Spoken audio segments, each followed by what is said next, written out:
Donald Trump ought to be reelected president. But the good news is that means only 33 more days for Kamala Harris to gaslight and lie to the American people, and that's a pretty good thing. Now, we of course had a debate last night, a vice presidential debate. I thought it went pretty well.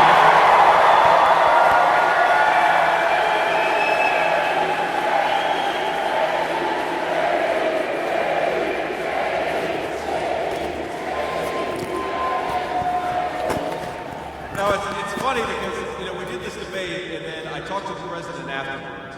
And we talked a little bit about, what actually happened, and, some of the points that I made, some of the points that Governor Walz made. And, he made this observation. He said that Tim Walz said that he was friends with school shooters twice. And that's something I actually noticed that Tim Walz had said that on the debate stage.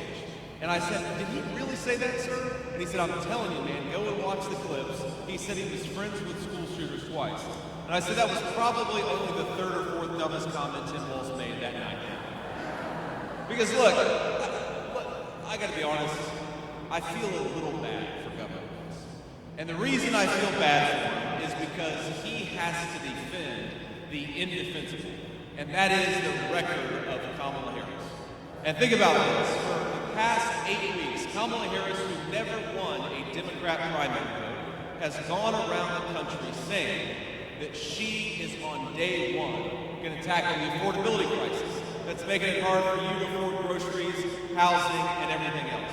She says on day one, we're going to make energy prices lower for American consumers. And on day one, she says, we're going to tackle the instability and conflict all over the world. Well, Kamala Harris, day one was 1,400 days ago. What the hell have you been doing that whole time? Why don't you get to work instead of just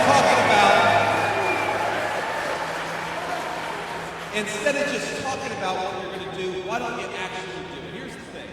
I'm running to be your next vice president of the United States, and I'm incredibly honored to stand here and ask you for your vote and ask you for your hard work. But if we win, and I believe that we are going to win in 33 days, my friends, I feel very confident about it.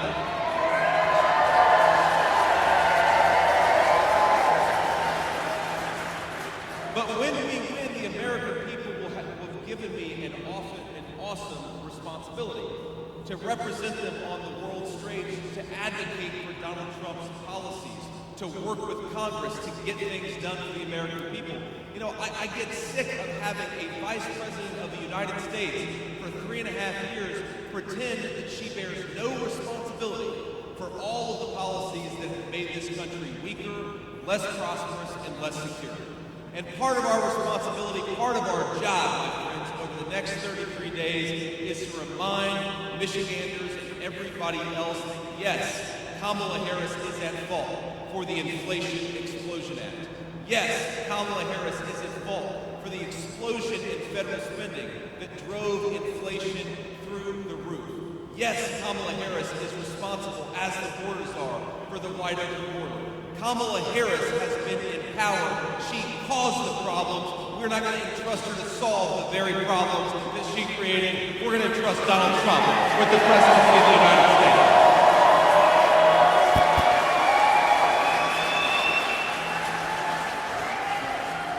Now let's talk a little bit about manufacturing. You know, we've got a lot of employees and a lot of family members who work with Visioneering, a great American aerospace company. We believe, Donald Trump and I believe, that one of the biggest mistakes our leaders made is that they decided. So when he's done giving remarks, he likes to take questions from the press back here, and I'll just have a microphone. But he likes to prioritize local press, so I'll just make sure to have you guys in my line of sight and answer questions. No, he's up there, and I have a microphone. We're proud of you. We're going to fight for you, and we're going to build on that great track.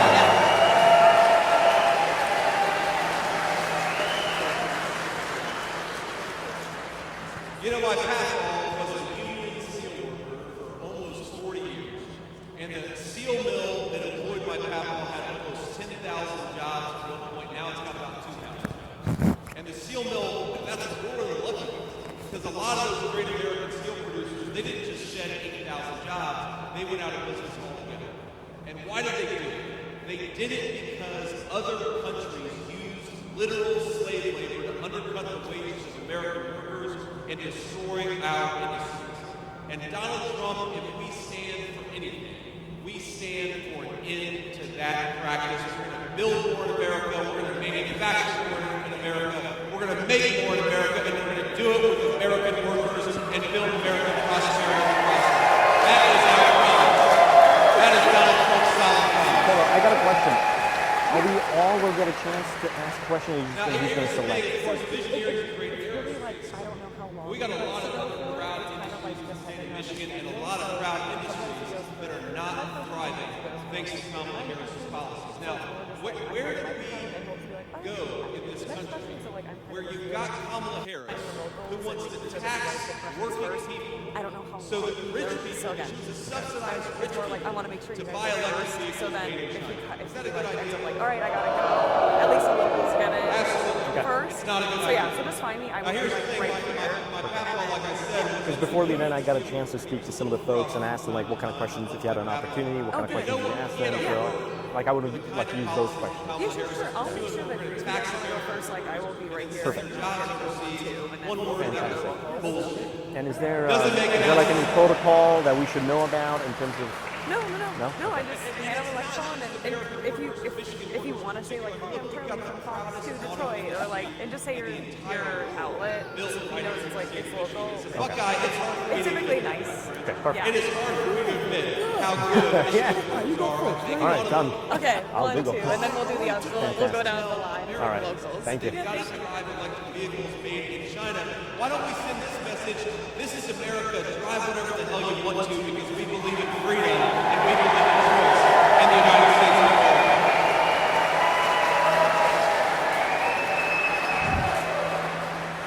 And look, if you pursue those policies and say, yeah, if you can drive an electric vehicle, by all means, drive an electric vehicle. But if you want to drive a Michigan-built, gas-powered car, that is your right, and we're going to support your choice to do whatever you want to do, and we're going to build prosperity for Michigan workers in the process. But thanks to Kamala Harris's policies, this is a person who loves to pretend that she stands for American workers. Well, nobody stood as strongly and as proudly for American workers than Donald J. Trump. He did it for 4 years, and he's going to do it again.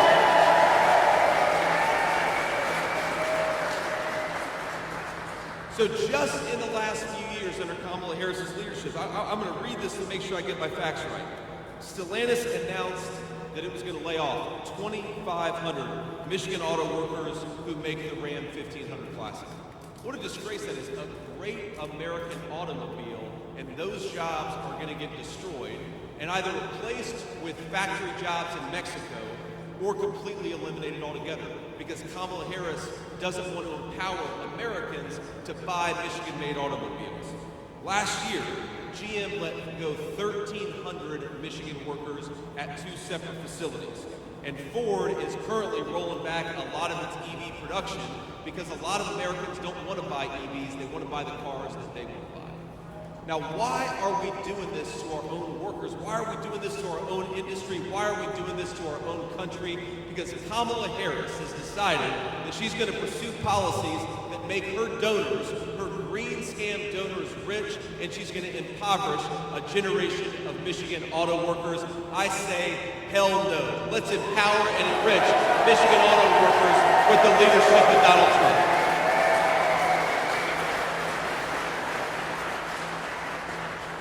Look, this is not just about, 2,500 jobs, my friends. That's not just a number. Think about that. That is 2,500 American families that have a family supporting wage, and that disappears thanks to Kamala Harris's policies. That's 2,500 moms and dads. They're going to have financial stress they didn't have before because of Kamala Harris's policies. That's 2,500 families. They're going to be worried about putting food on the table or paying heating bills, because we all know it gets pretty cold up here in the middle of a Michigan winter. That is 2,500 families made to suffer, not because of an act of God, not because of something that happened accidentally, but because our own leadership failed to do its job. And if this election is about anything, it is about getting back to some common sense economic principles that put American citizens, American workers, and American consumers first, and that's exactly what we're going to do. Every single day, that's why we exist. not to destroy your jobs like Kamala Harris. Makes sense.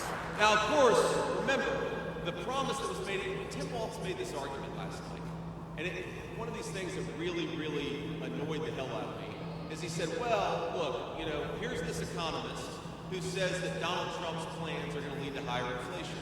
Well, first of all, Tim, Donald Trump was already president for 4 years. We got rising take-home pay and lower inflation, so I don't think those economists know what the hell they're talking about. But even if you ignore the evidence of what Donald Trump did in office, look, what these economists are saying is that if we ship our entire industrial base off to countries like China, it's going to make American workers richer somehow. It's going to make our goods cheaper somehow. Well, we've been living through the inflation of the last 3.5 years, and we know that when we make our country less self-reliant, when we pursue the policies that Kamala Harris says that we ought to pursue, it makes Americans poorer, it drives up the cost of food and of housing, it makes our country less prosperous, and it makes our nation more dependent on people who don't like us to make the critical stuff that we need. We got to get rid of that. Stop listening to the economists and start listening to common sense in this country.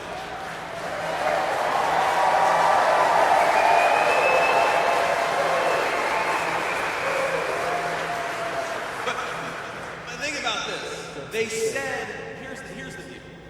Tim Walz has the audacity, Kamala Harris has the audacity to say that, well, if Donald Trump's policies are enacted, that's going to lead to higher prices for American consumers. Tim, we already ran this experiment once. Donald Trump's economic policies worked for American families. They've worked for American consumers.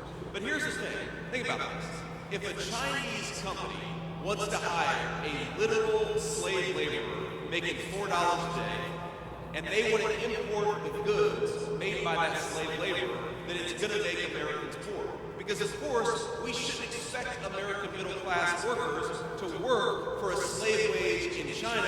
We ought to expect our middle-class workers to be able to support a family on those wages, and that's what we're going to fight for every single day. So here's what you got to do. To prevent those companies and those countries from undercutting the wages of American workers, you've got to be willing to impose tariffs. Fight back against the theft of the American middle class, penalize those companies that are shipping jobs overseas, and give a tax cut to American workers. That's how you build prosperity in this country, and that's what we're going to fight for.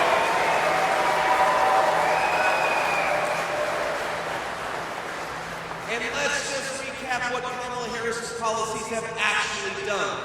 The average Michigan family is spending over $1,000 per month to pay for what they could have bought 3.5 years ago. That's $12,000 a year, a hidden tax of $12,000 a year just to be able to buy what we could have bought 3.5 years ago. That's not pro-working people. Kamala Harris has presided over policies that have seen the cost of housing go up by over 50%. That is not pro-working families. She's seen policies that have seen the cost of eggs go up by more than double. Gallon of milk is now about $4 in the state of Michigan. Groceries are up 25%. Kamala Harris's leadership has been tried and it has been found wanting, and Americans, we want to get back to common sense. We want to be able to afford a nice living, a nice house for our families, and to do that, we have got to elect the common sense leadership of Donald J. Trump, and that's exactly what everybody in this room is going to do.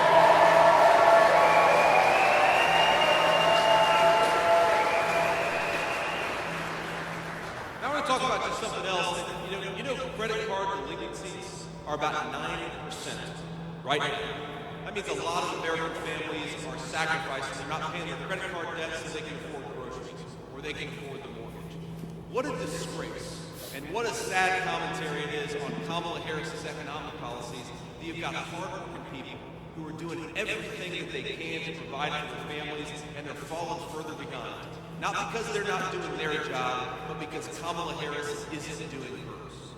So, man, you're right. Kamala Harris doesn't care about this because she doesn't understand. She doesn't talk to anybody. She's afraid of interviews. So she doesn't talk to people, and she doesn't realize that her economic policies are making it harder on American families. And you all know my story. I talked about it a little bit last night. But I was raised by a grandmother who sometimes would refuse to turn on the heating at night when times got especially tough. I was raised by a woman who would sometimes forego paying for her own medicines so that she could put food on the table in our family. And I remember feeling, even though money was tight, that thanks to my grandmother, I never really lacked for anything. But American grandparents and American parents shouldn't have to make those sacrifices to begin with. If you work hard and play by the rules, you ought to be able to afford a good life for your family, and that's what Donald Trump and I are going to fight for every single day for the next 4 years.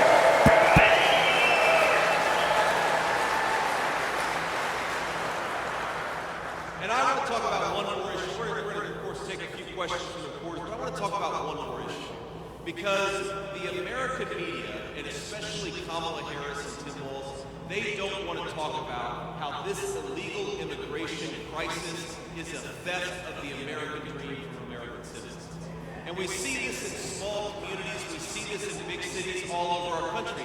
When you let in 25 million people, you know what that does? That stresses municipal budgets. So a lot of cities and towns can't afford to provide for their own citizens because they're focused on providing for people who shouldn't be here. You know, hospital wait times, because illegal aliens use hospital emergency rooms primarily. So hospital wait times have gone up in the state of Michigan. They're close to 3 hours for American citizens who want to go into the hospital and see a doctor. We've got so many problems. Housing. You know, when you let in 25 million illegal aliens, and they compete with Americans for scarce homes, that drives up the cost of housing, and that is a major cost of the housing crisis. I had a debate moderator attempt to fact check last night. She said, what's your evidence that illegal immigration promotes and increases housing cost increase? And I said, well, first of all, common sense. When you let in millions of people who shouldn't be here, you got to house them somewhere, and those are houses that ought by right to American citizens. Donald Trump and I are going to fight for that every single day. American homes for American people.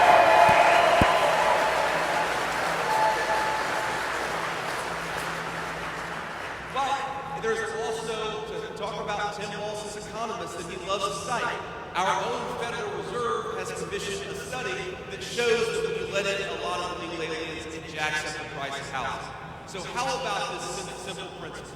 Kamala Harris wants to give amnesty to millions of illegal aliens. She wants to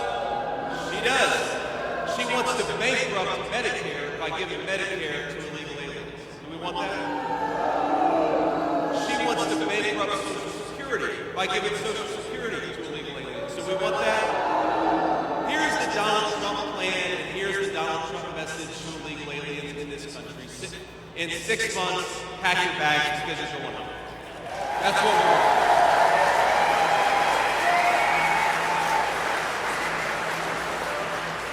And you know, you heard this a little bit last night. You hear a lot of talk about compassion when the issue of illegal immigration comes up. Well, let's talk about compassion.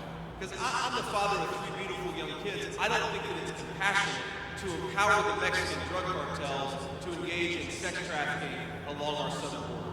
That's not compassionate. I don't believe that it's compassionate to flood American cities and towns with fentanyl that is killing our citizens by the tens of thousands.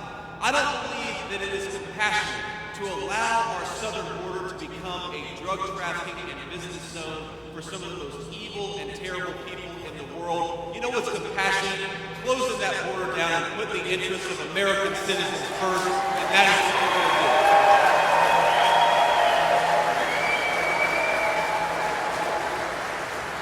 You know, because these guys, they love to talk about threats to democracy. Well, as Donald Trump will often remind you, he took a bullet for democracy, so I don't think that any person can accuse the guy of doing anything other than fighting every single day to make this country more prosperous and to make the world more peaceful. But when the media talks about threats to democracy, you know what a threat to democracy is? When you have Kamala Harris running for president despite not earning a single vote from Democratic primary voters. That's a threat to democracy. You know what else is a threat to democracy? When big tech firms and major American companies and big government censors American citizens and deprives them of their voice in the town square. That's a way bigger threat to democracy than anything else going on, and we're going to stop. We're going to stop it right away. Because look, I do Kamala Harris and Donald Trump. Look, I disagree, of course, with Kamala Harris. I disagree with Governor Walz. I disagree with a lot of the folks who support him, but I would die fighting to defend their right to speak their mind, even if I disagree with it. And I think every single person in this room believes that because we believe in free speech.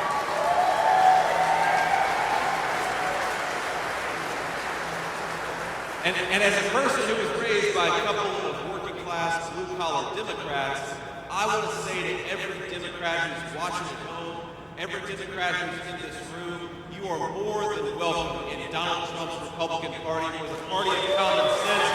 We got a big tent, and you're welcome in our movement.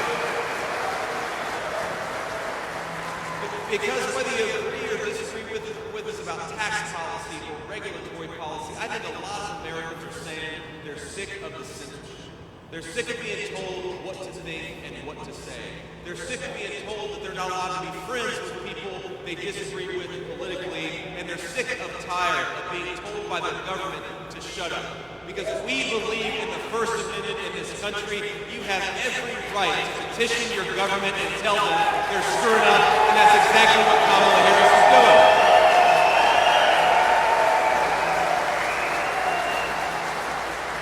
And that's why Bobby Kennedy endorsed Donald Trump. That's why Tulsi Gabbard endorsed Donald Trump, because we believe in persuading our fellow Americans and not silencing them. And that is a big difference between Donald Trump and Kamala Harris. You hear these people talk, and Governor Walz mentioned this yesterday. He talked about you can't shout fire in a crowded theater. And you know what that's from? That line is from a disgraced Supreme Court opinion. We believe that the solution to bad ideas is to debate them and persuade our fellow Americans. Kamala Harris believes the solution to things she disagrees with is to silence you and to shut you up. It's disgraceful, it's anti-American, and we will not stand for it in Donald Trump's political business.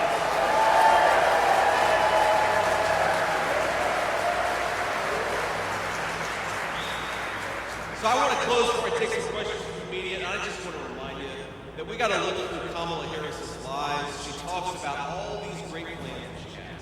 And look, some of them she straight up copied from Donald Trump. So some of them, I'm like, Kamala Harris, that doesn't sound that bad. You went on DonaldJTrump.com and copied and pasted it. She's going to put on a red MAGA hat next thing you know. But look, if you've got all these great ideas, Kamala Harris, I've got a message. Why don't you try them right now? Because you're the sitting vice president and you haven't done a damn thing for American workers and the American people.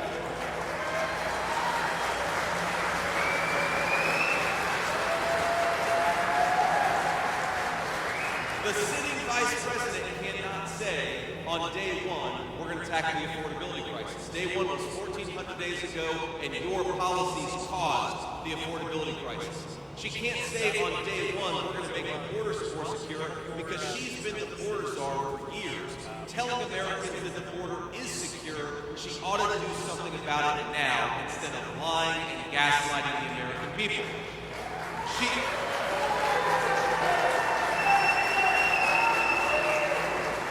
talks about restoring American leadership to the world and bringing back peace and stability to the world that has turned to chaos. And when she says that, I say, Kamala, I've got a really good idea for how we can bring peace and stability back to the world. Vote for Donald J. Trump and bring him back to the Oval Office.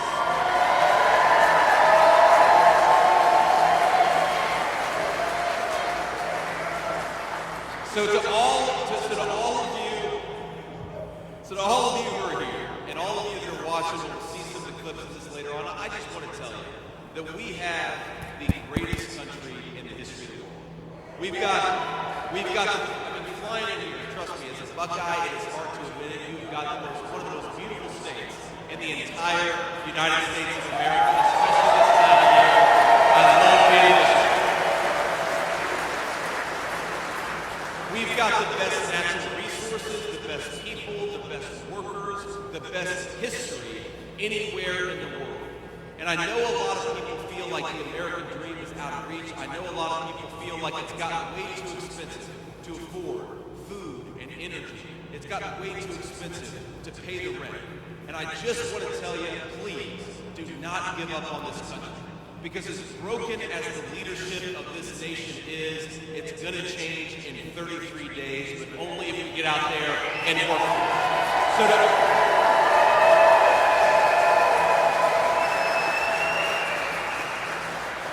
So to every American out there, we're going to bring back the American dream. We're going to bring back affordable groceries. We're going to make housing and rent possible to afford for normal American citizens.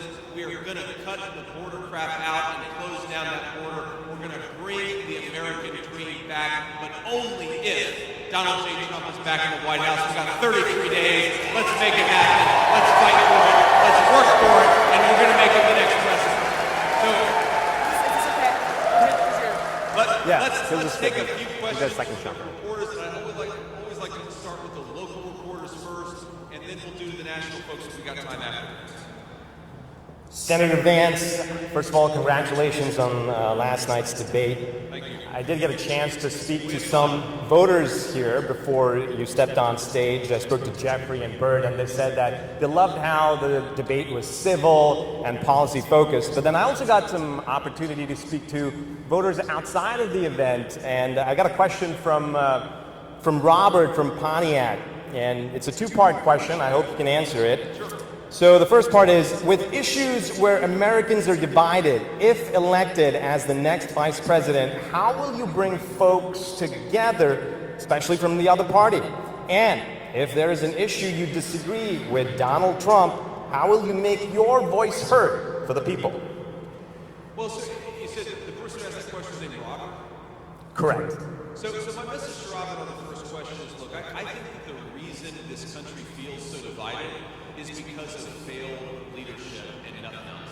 You talk about, look, I genuinely believe this. With a lot of folks who are going to vote against me and Donald Trump, there are a lot of people out there who are fundamentally good human beings, but the leadership of the Democratic Party, Kamala Harris, is an absolute disgrace. And here's the way, again, why do we have so much division? And why do we have so much rancor in this country's political debate? It's because Kamala Harris and her allies are trying to silence the American people rather than engage with them. When you try to censor your fellow citizens, when you try to shut them up, you breed division and hatred. Donald Trump and I are going to bring this country back together by encouraging the free exchange of ideas and this idea that our leaders ought to persuade their fellow citizens, not try to shut them up, which is what Kamala Harris wants to do. Open this country up. Open up the dialogue and open up the debate, and that is how you bring American citizens back together in these divided times.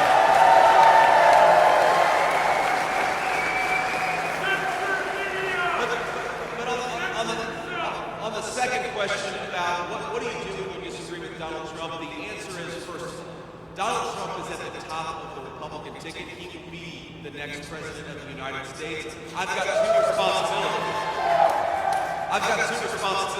The first is to support the president in enacting an agenda that I believe is going to lead to rising take-home pay and lower inflation for American citizens. That's number one. But of course, if I disagree with the president, it is my responsibility to talk to him about it and to offer honest counsel in private.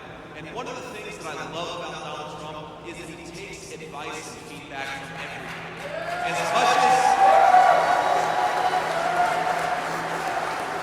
it's funny, with the president, the only conversation that he and I ever had about whether I might become his vice presidential nominee was the Saturday before the convention. Remember, that was the Saturday where he was shot in Bucks County, Pennsylvania. I saw him that morning in Florida.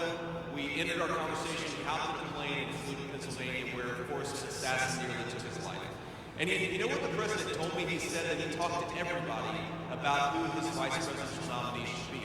And I think it's one of the great things is he's willing to take feedback. Of course, he makes the final decision, but he's willing to take inputs from everybody. And he even said that he was talking to the Mar-a-Lago gardener about who the vice presidential nominee should be. And I said, well, sir, what the hell did the Mar-a-Lago gardener say? Because this affects my life. I'm very curious what these people you're talking to are saying about this very important decision. But I think that it's one of the great things about his leadership style is he is in charge, he is in command, but he makes decisions after getting as much information as possible, and that's how the country should be led. You know, it actually raises an important question, Robert, and I know, of course, the journalist is asking this question. Look, one of the things that people in D.C. say about Kamala Harris, and it's Democrats that say this, it's people she served with in the Senate, and it's also Republicans. And of course, they say this in private, but they'll say Kamala Harris is very insecure. She doesn't like to be challenged. If you don't like to be challenged, and you don't like to engage in open debate, you should be nowhere near the Oval Office of the United States of America.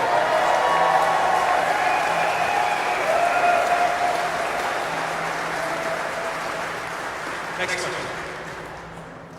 Thank you. Charlie Langton from Fox News, WBJ here. Charlie. I talked to a lot of people here. They also said you were very cordial last night in the debate, and the message got through.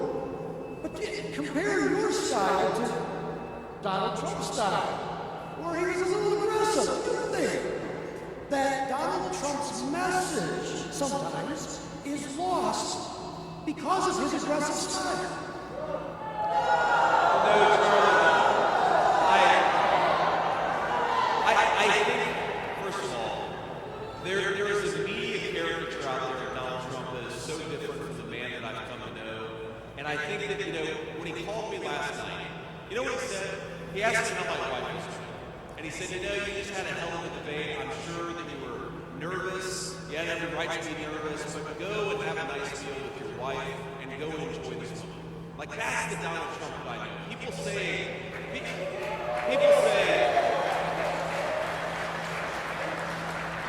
now look, the other thing I love about Donald Trump, and I think it's true of all of us, we can be so devoted to and so grateful to this country and its incredible opportunities, but then also be kind of pissed off with the leadership that's failing this great nation. There's no contrast, there's no tension in saying on the one hand, we've got the greatest country in the world, and on the other hand, Kamala Harris is doing everything she can to screw it up. And I love that Donald Trump can do both of those things at the same time. He can go out there and talk to the American people and be warm and engaged. He can talk to a normal American citizen about their struggles in paying for groceries and housing under Kamala Harris's policies. And then he can go on a debate stage and tell Kamala Harris that she ought to stop screwing up and she ought to stop talking about solving the country's problems. She ought to go and actually do it. That's the kind of president we need. That's the kind of leader we need. And I think it's going to get it.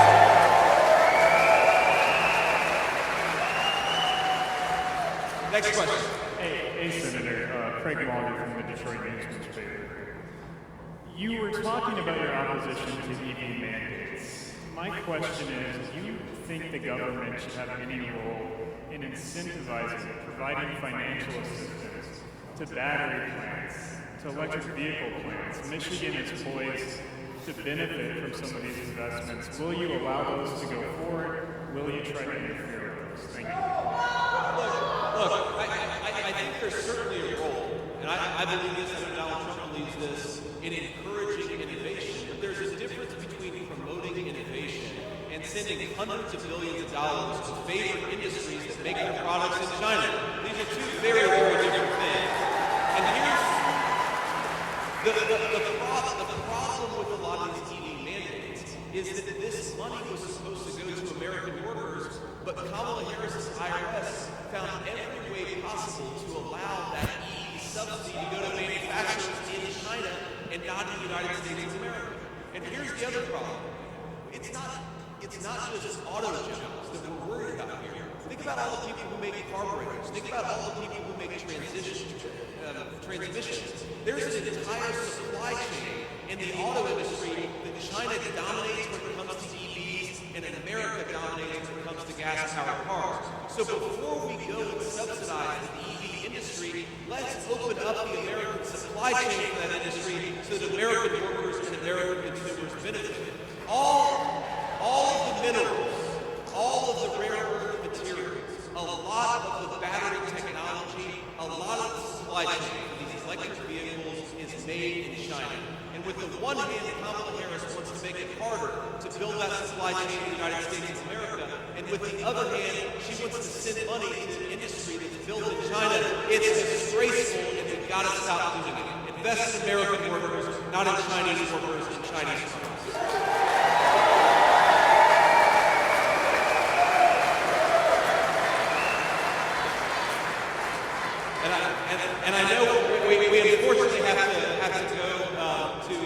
our next stop in the great state of Michigan. So I'll take one more question, and then I'll offer a final observation. And we'll hit the road. Hi, Senator. Will Jones from Local 4. I spoke with some elected officials or election officials last week about their concern about people who are trying to undermine our elections. Why didn't you answer the question last night during the debate about who won the 2020 presidential election? Well, look, here's the simple reason. The media's obsessed with talking about the election 4 years ago. I'm focused on the election of 33 days from now because I want to throw Kamala Harris out of office and get back to common sense economic policies. But I also think you can believe that America needs to have secure and free elections, but also talk about the fact that just a couple of weeks ago, Democrats in the U.S. Congress blocked a piece of legislation that would have ensured illegal aliens don't vote in our elections. If you believe in American democracy, if you believe in our constitutional republic, you should be trying to strengthen American election integrity and not weaken it. So we're going to talk about election integrity because I believe that every vote ought to count, but only the legally cast votes, and that's why we fight for election integrity, and that's why we care so much about it. Now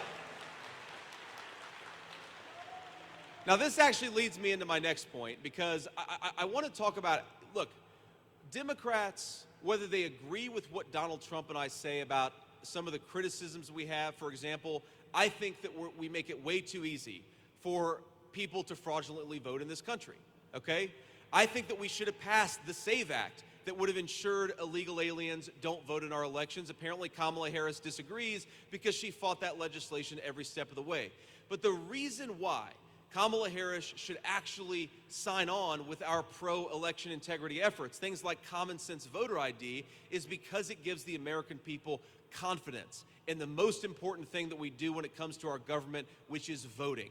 I want every American to have confidence. And by the way, to all of you listening out there, I believe that we are going to have the safest and most secure election in 2024 that we've had, because the RNC is fighting for election integrity in a way that it frankly wasn't 4 years ago. So get out there. So I'd encourage folks, get out there and vote. And this brings me to swampthevote.com. And I want to make sure I got this right here. It's swampthevote.com. Go to swampthevote.com. Check your registration. Check your polling location. It'll give you some good information about how to vote and also how to volunteer. Because, you know, one of the things that we're trying to do to ensure common sense election integrity is to promote more poll watchers. We've got more poll watchers in the Republican Party today than we had 4 years ago. If you're interested in helping us out and making sure that every legally cast ballot counts, then you can go to Swamp the Vote and help figure out how to get involved in those efforts. We believe in election integrity. I know all of you do, but election integrity only happens if all of us fight for it. But I got to be honest with you, I think that we're in a better shape in 2024 than we have been in a long time. We've done a lot to make our elections more secure, and what we've got to do, my friends, is get out there and vote. Never give in to the despair that your voice doesn't matter. We've got all kinds of ways to vote. You can vote early, you can vote by mail, you can vote on election day. Look, I don't love that we have election season in this country instead of election day, but it is what it is, and we've got to play by the rules that we've been given. And if we play by those rules over the next 33 days, we are going to win. We are going to send Donald Trump back to the White House, and we're going to save the American dream for all of our citizens.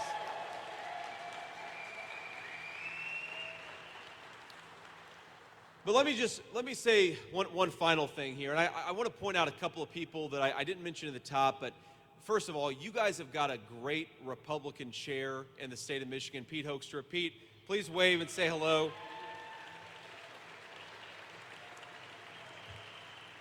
We've got an old friend of mine from before either of us were involved in politics, the great Congressman John James. Where's John at? I know he's around here somewhere.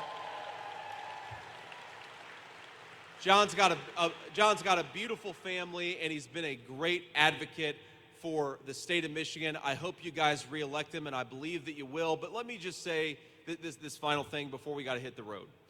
I have learned over the last 8 weeks more about this country than I could have possibly hoped to learn. And I mentioned this last night, but the thing that has affected me the most is all of the people who come up to me, and some of them are struggling to put food on the table, and they have the generosity of spirit to ask me how I'm doing, or to tell me that they're praying for my wife and kids.